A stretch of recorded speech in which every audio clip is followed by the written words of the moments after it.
The Missouri Department of Social Services on Monday released hundreds of pages of records concerning 4-year-old Lucas Webb, who died after prosecutors say his stepmother kicked him in the stomach. Well, 2 people at the department lost their jobs following the boy's death. 41 Action News investigator Melissa Yeager has been following the story. She's here live now. Melissa?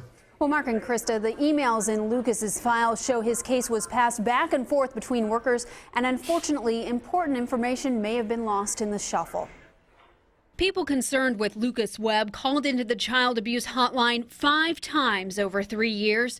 Despite repeated calls about unexplained bruises, documents show the Missouri Department of Social Services dismissed each call, labeling them as unsubstantiated.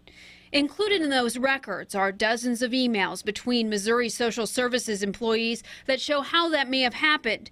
The emails surround the final hotline call DSS received in September, weeks before Lucas died. One email shows that the case is assigned to one employee, but another employee actually visits the home and turned over her notes to the other worker. Some notes appear to have never made it into the file, as emails between workers show supervisors repeatedly asking one worker for her notes. After Lucas's death, emails fly between employees again.